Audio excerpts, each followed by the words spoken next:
చంద్రబాబు నాయుడు గారి నేతృత్వంలో కూటమి అధికారంలోకి వచ్చి సంవత్సరం రోజులైంది. మామూలుగా సంవత్సరం అంటే పెద్ద టైం ఏం కాదు.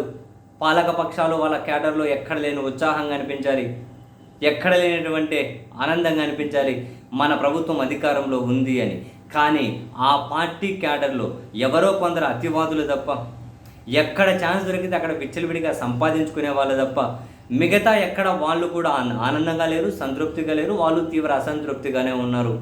ఈ విషయాన్ని నేను మీరో చెప్పడం కాదు, క్షేత్రస్థాయిలో పంపకాల్లో తేడా కోసము, అధికారం మీద ఆధిపత్యం కోసము వాళ్ళకు వాళ్ళు చంపుకుంటున్న సంఘటనలు ఇదే విషయాన్ని చెబుతూ ఉన్నాయి. అసలు మేము ఈ ప్రభుత్వం ఇలా ఉంటుంది అని ఊహించలేదు అని సోషల్ మీడియాలో వాళ్ళ పార్టీకి సంబంధించిన వాళ్ళే జరుపుతున్న చర్చను చూస్తే అర్థమవుతుంది. అండ్ అమరావతి చుట్టూ వీళ్ళ హైప్స్, ఎలివేషన్ చూసి ఇది మనల్ని ముంచేస్తుందిరా బాబు ఖచ్చితంగా అని చెప్పి వాళ్ళల్లో అసంతృప్తి నెట్టింట వాళ్ళు జరుపుతున్న చర్చ ద్వారా తెలుస్తుంది.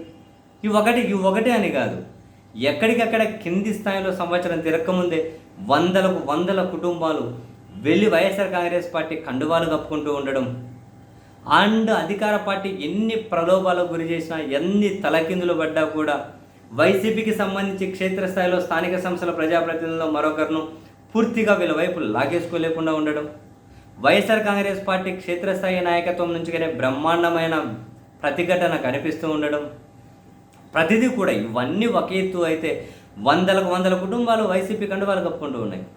మనం నిన్న మాట్లాడుకున్నాం అనకాపల్లి సబ్బవరం మండలంలో అని చెప్పి వందల కుటుంబాలు ఫంక్షన్ హాల్ మాట్లాడుకొని మరీ వైసీపీ కండువాలు కప్పేసుకుంటే, తాజాగా మైలవరం నియోజకవర్గంలో కూడా టీడీపీ కుటుంబాలు వెళ్ళి నేరుగా ఆ నియోజకవర్గ ఇన్ఛార్జ్ సమక్షంలో వైసీపీ కండువాలు కప్పేసుకున్నారు.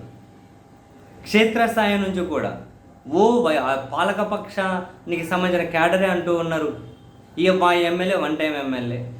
పాలకపక్షానికి సంబంధించిన మీడియా అంటూ ఉన్నారు, వీళ్ళందరినీ కంట్రోల్ చేయకపోతే పుట్టి మరడం గ్యారంటీ.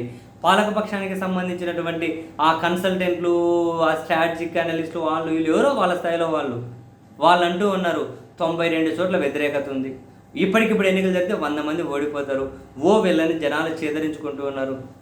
సంవత్సరం తిరగకముందే ఏ కాంటెక్స్ట్లో చూసినా, ఏ సెక్షన్లో చూసినా ఈ వ్యతిరేకత ప్రస్ఫుటంగా కనిపిస్తుంది. అరణి పాసుకుల వాళ్ళు వీళ్ళు పక్కన పెట్టు, ముఖ్యమంత్రి గారు వెళ్తేనే ఏమ్మా నీకు పింఛన్ వస్తుందంటే యాడొచ్చింది అంటున్నారు. ఆవిడ ముఖ్యమంత్రి గారి నుంచి ఏమైంది, సంక్షేమ పథకాలు ఎప్పుడు ఇస్తారని చెప్పి ప్లకార్డులు ప్రదర్శిస్తూ ఉంటే పోలీసులు తీసుకెళ్ళిపోతూ ఉన్నారు. సంపద ఎట్లా సృష్టించాలో నాకు చెవులో చెప్పాయి వచ్చి నేను పంచుతా మీకు సంక్షేమం అంటున్నారు ముఖ్యమంత్రి గారు.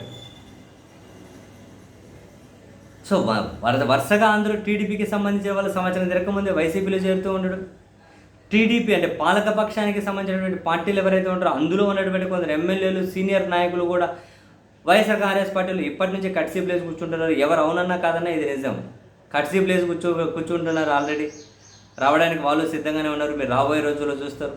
ఇప్పటికీ కూడా వాళ్ళని చేర్చుకుని వైసీపీకి ప్రయోజనం లేదు, వాళ్ళు బయటకు వచ్చి వాళ్ళకు ప్రయోజనం లేదు. ఏదో అధికార కూటమిలో ఉన్నాం కదని చెప్పి వాళ్ళు నెట్టుకొని పోతూ ఉన్నారు. మొన్నటికి మనం మహానాడు జరిపితే ఎక్కడికక్కడ మినీ మహానాడులో అసంతృప్తి బయట వల్ల మొత్తం అవినీతిమైపోయింది మా ప్రభుత్వం అని చెప్పి ఒకరు, ఇలా అయితే ఏందా గెలిచేది మున్సిపల్ ఎన్నికలు కానీ గెలవమని చెప్పి ఇంకొకరు అసలు మనం ఈ జనసేనకి ఎక్కువ ప్రియారిటీ ఇస్తాం, మనం మునిగిపోతాం, మనతో పొత్తు పెట్టుకొని కమ్యూనిస్టులు ఎట్లా మునిగిపోయారో జనసేన బీజేపీతో పొత్తు పెట్టుకొని మనం కూడా అలాగే మునిగిపోతామని చెప్పి మరొకరు. ఎక్కడ చూసినా ఈ వ్యతిరేకత బహుశా ఇవన్నీ క్షేత్రస్థాయిలో తెలుస్తూ ఉన్నాయి కాబట్టి కొందరు ముందే అలాంటే వైసీపీ కండువాలు కప్పుకుంటున్నారేమో. దేనికి సంకేతంగా చూడాలో మరి చూడాలి.